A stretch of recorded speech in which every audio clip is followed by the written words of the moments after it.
Bakunzi b'ikiganiro cy'ijambo ry'umunsi ndabaramukije mbifuriza amahoro ya Kristo Yesu ngo aganze imitima yanyu.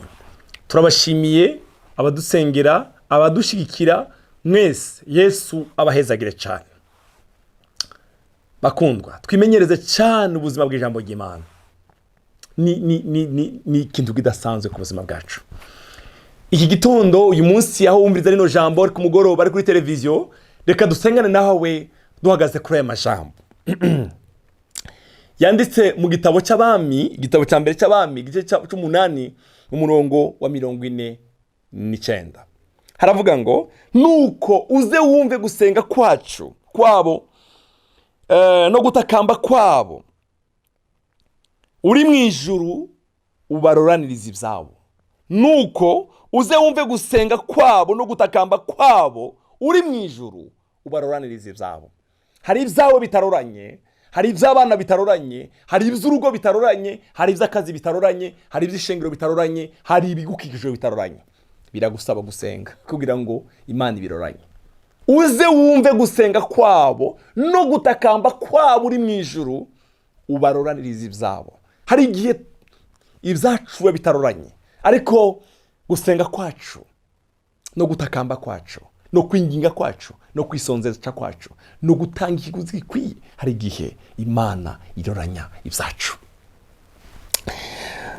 Igice cya 64 umurongo wa 4 mu gitabo cya Yesaya uravuga ngo kuko uhereye hose ataha abantu bigeze kumva cyanke ngo bibegwe mu matwi cyanke ngo baboneshe amaso yindi Mana igira ico imarira abayiteze atari wowe. Haleluya. Nta yindi Mana babonye, bumvise, barabye, haleluya, bigeze babona ku buzima bwabo igira ico imarira abayiteze atari wowe Mana. Ni wowe twiteze. Haleluya. Turiteze ku byacu bizororana, Imana yo biroranya. Haleluya. Hari bitagenda mu buzima bwacu, ndakwifurira rino jambo. Haguruka utakambira umwami wawe, haguruka usenge. Mwami wacu yiteguye kubiroranya. Ari ni muzabana, mwami wacu ariteguye. Ni by'akazi, mwami wacu ariteguye. Bakundwa, haguruka dusengane nawe. Rino sengesho rivuga ngo nta yindi Mana twigeze twumva imarira igira ico imarira abayiteze atari wowe. Urayiteze? Urayiteze? Haleluya. Urayiteze mukundwa? Itege kugira neza kw'Imana. Itege kubona Imana ikugirira neza. Itege igitangaza cy'Imana. Igitabo cya Yeremiya, umuhanuzi Yeremiya, igice cya 33 umurongo wa mbere uravuga ngo iryo ijambo ry'Uhoraho ryongera kuza kuri Yeremiya ubugira kabiri acugaraniwe mu rugo rw'ibohero riti Uhoraho abikora. Amen. Amasengesho yawe azatuma Uhoraho abigukorera. Uhoraho abikora, Uhoraho abirema akabikomeza. Uhoraho niryo zina ryiwe, uko niko agize. Uhoraho abikora, Uhoraho abirema akabikomeza. Haleluya.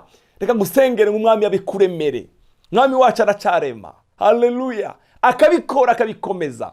Iryo niryo zina ryiwe. Aravuga ngo mpamagara nanje ndakwitaba, kwereka ibihambaye n'ibyikiza utari bwabone. Amasengesho yawe azatuma ubona ibihambaye n'ibyikinze. Haleluya. Oh, haleluya. Hari ibyawe bene data utarabonesha amaso yawe, utarumva, uzabiboneshwa no gusenga kwawe no gutakamba kwawe. Haleluya. Mpamagara nanje niteguye kukwitaba kugira ngo nkwereke ibihambaye n'ibyikize utari bwabone. Kandi ibyo byose Imana yacu irashoboye cyane, kuko haruguru yavuze ngo Uhoraho abirema, Uhoraho abikora akabikomeza, niryo zina ryiwe. Mpamagara nanje ndakwitaba, kwereka ibihambaye n'ibyikinze utari bwabone. Mucete Paulo yandikiye Abakorinto ba mbere igice cya 2 umurongo w'9 aravuga ngo ariko nkuko handitswe ngo izijisho ritigeze kubona. Hari igihe amasengesho aduha ibyo amaso atarabona. Bavandimwe, hari igihe gusenga kwawe haleluya, gutuma amaso yawe abona ibyo utari bwabone, iby'ijisho ritarabona, iby'ugutwi kutarumva. Hari igihe amasengesho aduha kumva ibyo utarumva, utari bwumve, ibitigeze kwinjira mu mitima yacu, byose Imana yabiteguriye abayikunda. Amen, haleluya. Ibitarinjira mu mutima yacu, ibyo amaso yacu atarabona, ibitarinjira mu matwi yacu, byose Imana yabiteguriye abayikunda. Kuko muri Yeremiya yavuze ngo mpamagara nkwereke ibihambaye, ibihambaye iby'amaso yacu atarabona, ibihambaye ibitarinjira mu mitima yacu, ibihambaye bitarinjira no mu matwi yacu, biri ahantu hinyegeje bigusaba gusenga kugira ngo ubibone. Amen, haleluya. Ibyo ijisho ritigeze kubona, oh haleluya, ibyo amatwi atarumva, ibitarinjira mu mutima yacu, ibyo yabibikiye abayikunda. Hari ibintu byawe binyegeye ahantu, biragusaba ikiguzi. Yavuze ijambo mu gitabo cy'Abami ngo uzawumve gusenga kwabo no gutakamba kwabo mwami, ubaroraniriza ibyabo. Haleluya. Hari igihe amasengesho aturoraniriza ibyacu, hari igihe amasengesho aduha atwereka ibyimaze imyaka binyegeye ahantu. Gusenga kwawe bizagutuma ubona ibyo utigeze kubona, ibyo utigeze kumva, ibitarinjira mu mutima wawe. Haleluya. Hari umunsi uzabibonesha amaso yawe. Oh haleluya.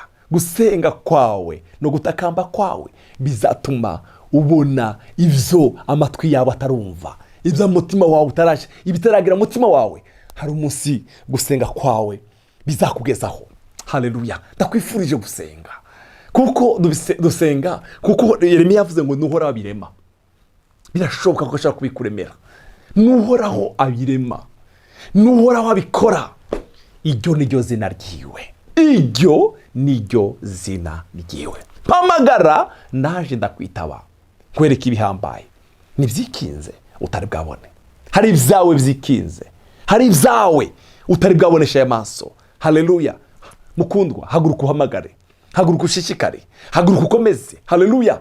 Dufite Imana izabiguheza muri uyu mwaka. Ibyawe byikinze, amasengesho yabiguhe. Haleluya. Uwo mwete wawe. Yavuze hano muri Bakorinto, yavuze ngo byose Imana yabyiteguriye abayikunda. Abayikunda hari ibyo bateguriye muri 2026. Abayikunda hari ibyacu by'inyegeye izatwereka, hari ibyawe binyegeye. Mpamagara nanjye ndakwitaba, nkwereke ibihambaye nibyikinze utari bwamenye. Hari ibyacu utaramenya, ariko tuzabimenyeshwa niki? No gusenga kwacu, no gutakamba kwacu, no kwegera umwami wacu kwacu. Haleluya. Uhoraho abirema kandi akabikora. Yavuze ngo iby'amaso yacu atarabona, ibitarinjira mu matwi yacu, n'ibitarinjira mu mutima, ibyo yabikiye abayikunda. Ndagusengeye uyu munsi, haleluya, dusengane nawe, haguruka dusengane nawe. Gira umwete wo gusenga, uguhambaza, ukwambaza. Haleluya. Hari ibyawe byikinze uzobonesha amaso yawe, hari ibyawe byikinze utarabumva mu matwi yawe uzobona, hari ibyawe byikinze bitarinjira mu mutima wawe uzobonesha amaso yawe, uzobibona n'amaso yawe. Uvuge ngo mwami, ndagushime ko urabikoze. Ndagusengere. Data, mu izina rya Kristo Yesu umwami wacu, hari ibitarinjira mu mitima yacu, hari ibyo turabonesha amaso yacu, ariko Yeremiya yavuze ngo mpamagara naje ndakwitaba, kwereka ibihambaye. Hari ibihambaye mukundwa uri kurangurikirana yifuza kubona. Uyu muvandimwe yifuza kubona Mana, yifuza kumva. Ndasenze ngo mu izina rya Kristo Yesu umukore igitangaza. Ndasenze mu izina rya Kristo Yesu mwami wacu umukore igitangaza. Haleluya. Hari ibyiwe byikinze atari bwabone, abonesha amaso yiwe. Urakoze kumuremera ishimwe, urakoze kumuremera igitangaza. Amashimwe Mana agaragare ku buzima bwiwe, umuremera igitangaza kuri uyu munsi wa none. Oh haleluya. Izina ryawe rihabwa icubahiro, mu izina rya Kristo Yesu mwami wacu tubisenze. Amen. Yesu abahezagire kandi abaha umugisha.